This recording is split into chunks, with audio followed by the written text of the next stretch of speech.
Most women with PCOS think that their PCOS diagnosis is a death sentence to a hard, struggling journey to conception. The thinking behind this is no ovulation equals no way to get pregnant equals I must be infertile. And I totally get it. Everybody, and I mean everyone, even those in your doctor's office, are telling you that this is what to expect, and even worse, that there's nothing you can do about it. As a result, everything you do feels like an uphill battle. OPK tests, all over the place. BBT charts, looks more like a jagged line. Nothing you do really seems to improve anything. And before you know it, you're in your doctor's office, being referred to a fertility specialist, talking about treatments to induce ovulation because for some reason your body can't ovulate on its own. But let me ask you this. Has anyone really bothered to ask why your body's not ovulating? I mean, yes, you do have PCOS, but let's go a layer deeper. What is causing your body not to ovulate? There's gotta be some reason, right?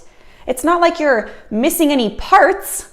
So what gives? The thing is, when we look at women who are diagnosed with PCOS, they likely have 3 common hormonal imbalances that are keeping their body from ovulating. And with this knowledge, we can ultimately reverse these hormonal imbalances, reversing PCOS, so that your body can ovulate on its own and you can get pregnant naturally in the way that you desire. Knowing this one piece of information, that your body actually wants to heal itself, it wants to be fertile and reproduce, is the key to taking back your power in your fertility journey.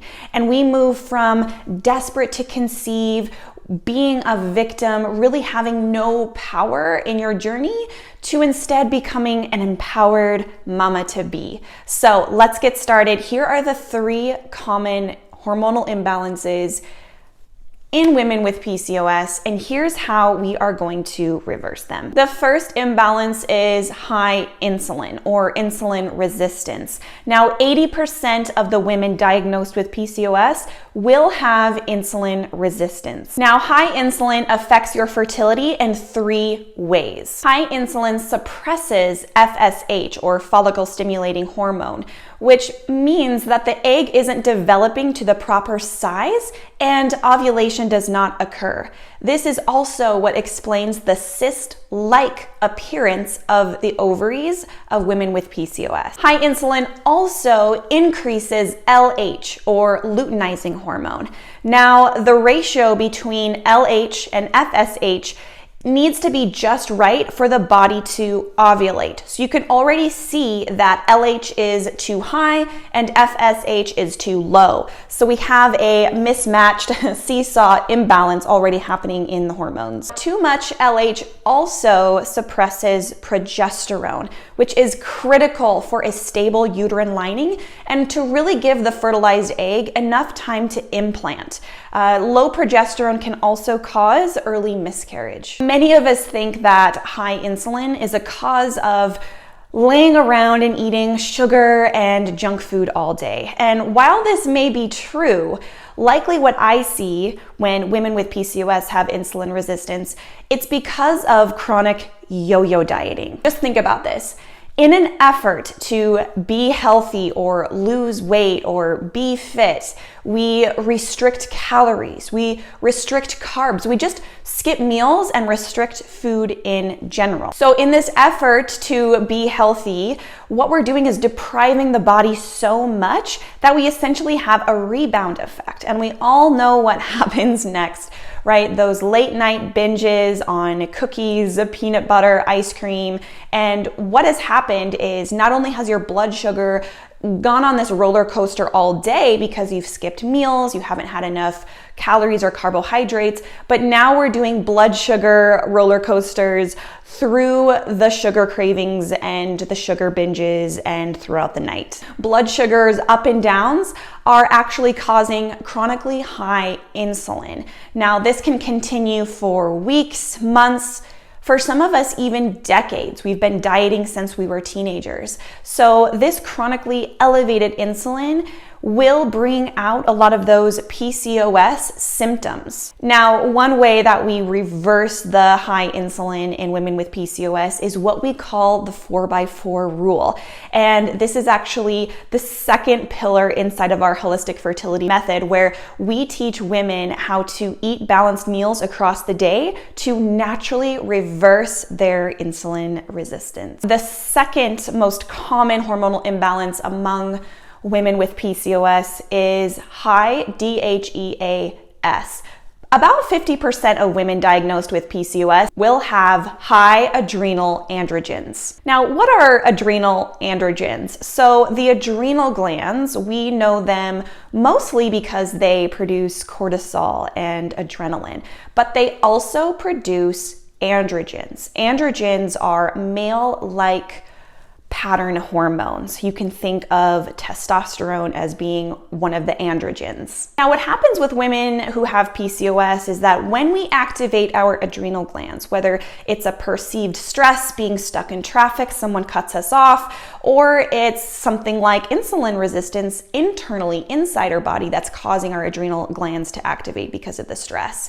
Either way, our adrenal glands are also producing androgens. Now, high androgens will negatively affect the quality of your egg, will drive up that luteinizing hormone, and will also convert into an extremely potent androgen called DHT. DHT is actually a compound that causes the acne, the cystic acne, the facial hair, and even hair loss. So all of those male pattern symptoms that we are classically seeing in PCOS, this is where it comes from, that DHT molecule. So many of us will jump to the acne cream or the laser hair removal to treat the symptom of high androgens. And trust me, this was totally me. I was on every single acne medication available. But if we don't get to the root cause, where we lower these adrenal androgens, these symptoms are just going to keep coming back and back and back. So I don't know about you, but I don't want to be getting hair laser removal every single month for the rest of my life.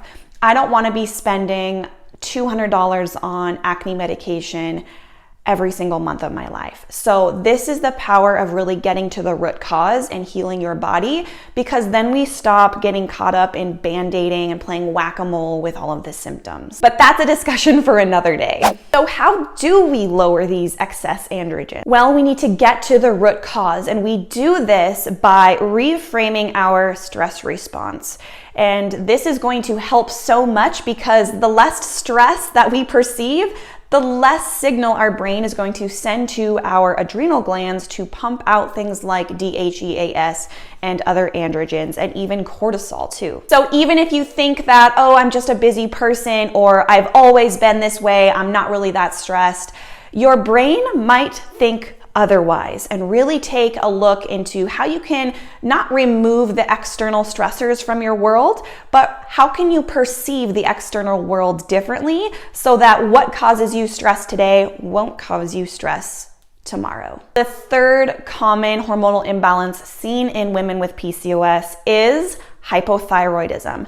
Nearly a quarter of the women diagnosed with PCOS also have hypothyroidism. Thyroid hormone is critical for everything in our body, but most importantly with fertility, it involves with the conception of the baby, but also with pregnancy. In fact, hypothyroidism is often one of the most common reasons for recurrent miscarriages. The cause of hypothyroidism really comes back to root causes such as stress, inflammation, and even nutrient deficiencies. While I always recommend getting a checkup done with your doctor, I just want to caution rushing towards thyroid medication like levothyroxine, because when we get on these medications, it's really not healing or curing your hypothyroidism.